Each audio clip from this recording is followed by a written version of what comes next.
just cover insulin briefly. As I've mentioned, it's released in response to rising blood sugar. Insulin causes all cells to take on nutrients.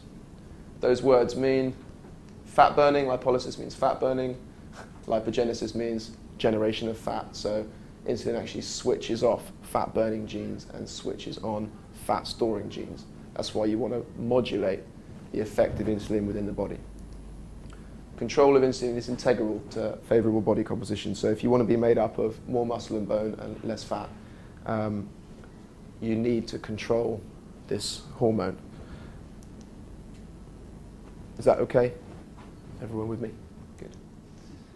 Protein. So I've put some quotes up from some journals. Increased dietary protein consumed at breakfast leads to an initial and sustained feeling of fullness during energy restriction compared to other meal times. So this is a study done on people deliberately restricting calories, okay, so trying to diet, a high carbohydrate versus a high protein breakfast. Now, interestingly enough, the subjects in this study were given quite a poor choice of food. They were given a muffin, a breakfast muffin, okay, and one breakfast muffin was a normal high carbohydrate muffin, and the other one was made with whey protein powder, so it was a high protein muffin. So it's still not a particularly good food. However, the increased dose of protein leads to a greater feeling of satiety. And you probably agree with that if you think about a meat-based meal as opposed to a non-meat-based meal, that you generally feel more full. And it has that knock-on effect of delaying the breakdown of carbohydrate and keeping you feeling more satisfied for longer. A second one, high protein load leads to a high decrease of energy intake at the next meal with carbohydrate and fat. So that's quite interesting. High protein in the morning in this study leads to a voluntary decrease in portion size at the next meal. Okay? Starting the day with carbohydrates means that you'll probably end up eating carbohydrates exclusively at subsequent snacks and meals. But beginning the day with a protein-based meal reduces the subsequent cravings later on in the day. It's all about setting yourself up for good habits and good patterns. A protein-enriched diet induces satiety, feelings of fullness, improves body composition, that's your body fat levels, and results in weight loss.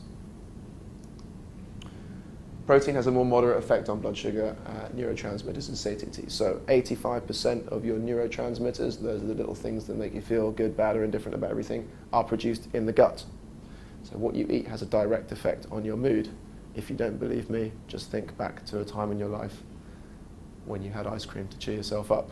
I know I've done it. I do it regularly. So you should prioritize protein at breakfast time. Okay. I certainly am. No. I deliberately stay away from diets with names because whether I agree with them or not, they all come down to the same thing of like trying to get you to buy something to make somebody else rich. So diets that rigorously exclude everything are not good. I'm all about having a balance of carbohydrate, protein, and fat at every meal because each one has a specific function within the body, and for some reason these days proteins and fats are ignored at breakfast time and it's all about carbohydrates, but you need a balance of all three. Okay, so I've given you 5 options, 6 options. I'll let you just take it in, and this is normally where people start throwing rotten tomatoes at me because they don't like any of these choices for breakfast. So I'll just have, if you've got any comments.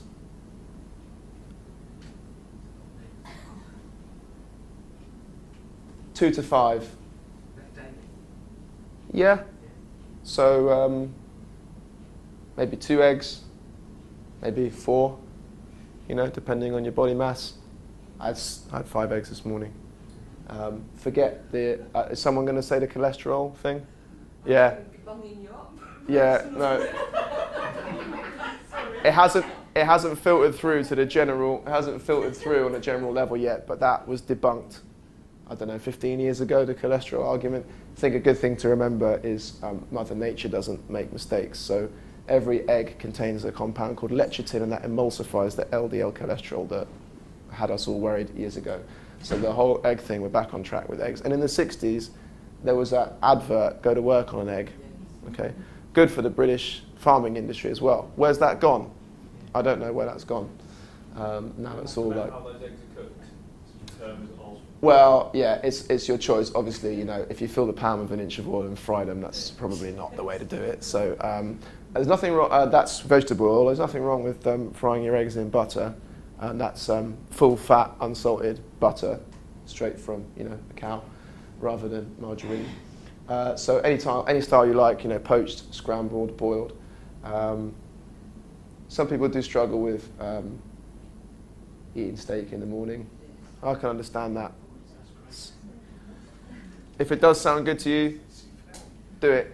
If you do one little thin sirloin steak and a handful of nuts every day, Monday to Friday, next week, you'll feel amazing. If you're having 5 eggs, what's your opinion on just having the egg white for half of the meal? Again, I don't know where that's come from. I think that's come from extreme professional bodybuilding, where they can afford to have 100 eggs and just have the egg whites.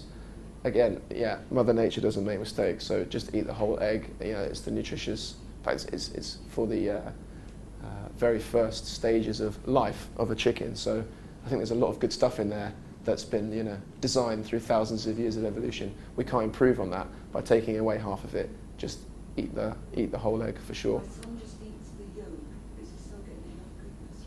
Yeah, well, the yolk's where all the goodness is, isn't it, really? And then there's just like the slower digested proteins are in the white. It's just like the taste of the...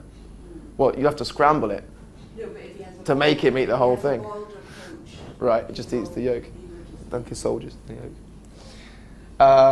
So I put that one up because so if you absolutely have to make the transition from cereal to a higher protein breakfast, you can try and increase your protein and fat intake. So you could go with a simple porridge. Cinnamon's a good way to flavour it rather than sugar. And for God's sake, don't buy the agave nectar or any of that other stuff. Sorry, just another quick one. Yep. I guess from what you're saying, because for a lot of people you might think, well, to change everything straight away or to spend lots of money on changing your food, Yep. Something to do immediately. Yep. But if you did this even for a few days, I'm guessing you should feel better because it's on a day-to-day basis you're eating. So if you suddenly had a higher protein breakfast, you should see you feel different the day before you have incorporated. Yeah, you should. Again, another great question. A really good way is to write down your mood. And it's good to do your current diet if you already think that you should change it because you want to lose weight or get fitter or whatever else you want to do. And if you recognise that there's times in the day where you feel like low and your energy is low, your drive is low, your concentration is poor, you should make a note of that, and then perhaps the following day or following week you should do 3 days on the trot of a chicken breast and some almonds, a steak and some cashews, a mackerel fillet and some nuts. Go for it. What's the bottom line? So I put a spelt muesli, generally because most cereals are wheat-based, and we therefore consume an unbelievable amount of wheat in the diet because it's in pasta, it's in bread, everyone has bread with everything, and it's in all cereals. It's estimated that 60% of the white population is intolerant to wheat, and therefore taking away some wheat in the diet could be beneficial. It does bloat you as well.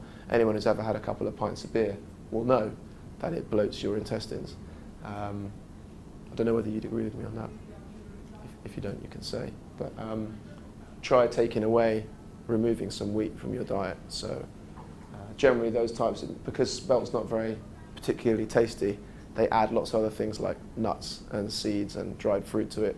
And then if you add full fat, natural Greek yogurt, you'll get some protein as well. Because you can buy spelt flour. I got some to experiment with my bread maker. Do you like it? I like spelt flour. Yeah, I was going to say that. It's harder to bake with. Yes. It comes out a bit flat. Yes. Yeah, which I think is why that's why they ditched it in favour of wheat, because wheat just produces a better rising loaf. But spelt was the grain to make bread with for like 5,000 years before. So you're saying about the yogurt, sorry. It's all right. No, I was just going to ask about, you said full fat yogurt as well. Yep.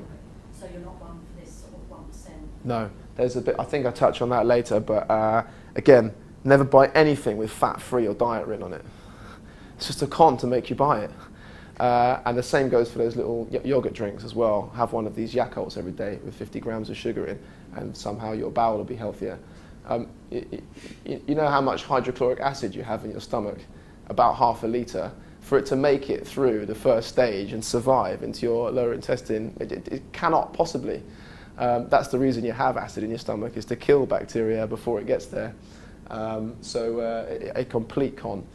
Funnily enough, the probiotic yogurt is what they use in Europe to fatten pigs. So if you just take one of the ingredients, the long name from the side of one of those, and stick it in Google Scholar, you'll find half a dozen articles that show weight gain in pigs in Denmark from that supplement, which is added to their feed.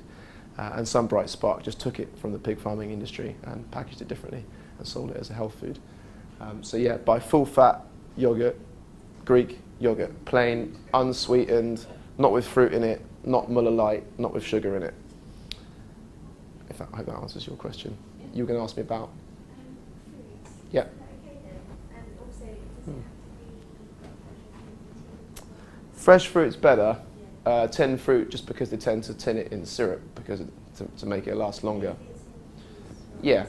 I would say with fruits, if you're really conscious about, you want to try and look after everything, fruits with thinner skins have higher antioxidants and generally less sugar. So if you think a blueberry versus a banana, okay, so a fruit with a thinner skin has to produce more antioxidants to protect itself from damage by the sun.